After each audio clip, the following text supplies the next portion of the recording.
අදත් ආයුබෝවන් කියලා පිළිගන්නවා නිත්සර ඇකඩමි YouTube channel එකෙන් ගෙන තවත් අලුත්ම වීඩියෝ එකක් එක්ක.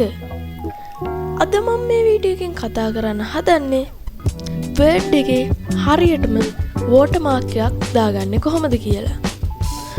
ඉස්සෙල්ලා අපි මේ විදිහට Word එක open කරගන්න ඕන.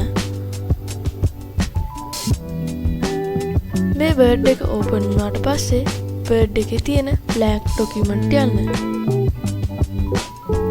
ඊට පස්සේ අපිට Word එකේ ඉන්ටර්ෆේස් එක මේ විදිහට බලා ගන්න පුළුවන්. ඒකෙ මෙන්න මෙතන තියෙන design කියන ටැබ් එකට යන්න. ඊට පස්සේ මෙතන තියෙනවා watermark කියලා icon එක. අන්න ඒකට එකපාරක් ක්ලික් කරන්න. ඊට පස්සේ අපිට කැමති විදිහේ watermark එකක් දාගන්න ඕන නම් මෙතන තියෙන custom watermark කියන තැන ක්ලික් කරන්න.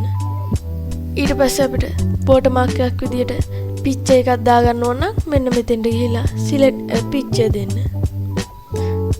ඊට පස්සේ මෙතන තියෙන work offline දුන්නට පස්සේ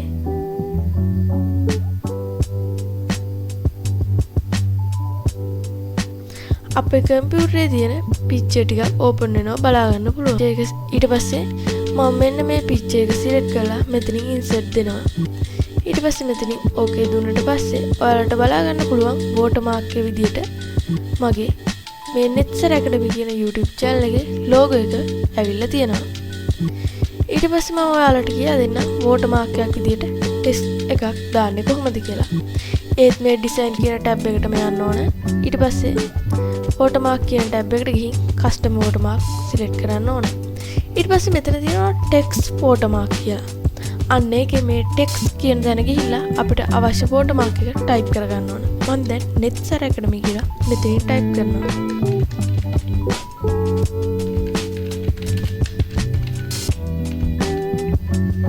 ඊට පස්සේ මෙන්න මෙතන okay දුන්නට පස්සේ ඔයාලට බලා ගන්න පුළුවන් මෙන්න මේ විදිහට නිත්සර ඇකඩමි කියලා watermark එක වැටිලා තියෙනවා.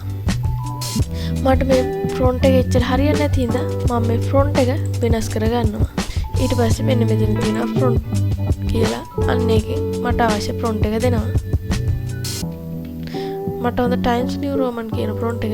ඒක නිසා Times New Roman කියන front එක select කරලා මේක okay කරනවා. ඊට පස්සේ ඔයාලට බලා ගන්න පුළුවන් මෙන්න මේ විදිහට ලස්සනට අපේ watermark එක වැටලා තියෙනවා. හොඳයි. එහෙනම් අද මම කතා කරපු වීඩියෝ එක ඔයාලට තේරුණා නම් අනිවාර්යෙන් මේ වීඩියෝ එකට like එකක් දාන්න අමතක කරන්න එපා. ඔයා මගේ channel එකට තාමත් අලුත් කෙනෙක් නම් පල්ලෙහා තියෙන subscribe button එක click කරලා notification bell icon එක all දාගන්න. එතකොට තමයි මම වීඩියෝ එකක් දාපු ගමන් ඔයාලගේ phone එකට notification එකක් එන්නේ.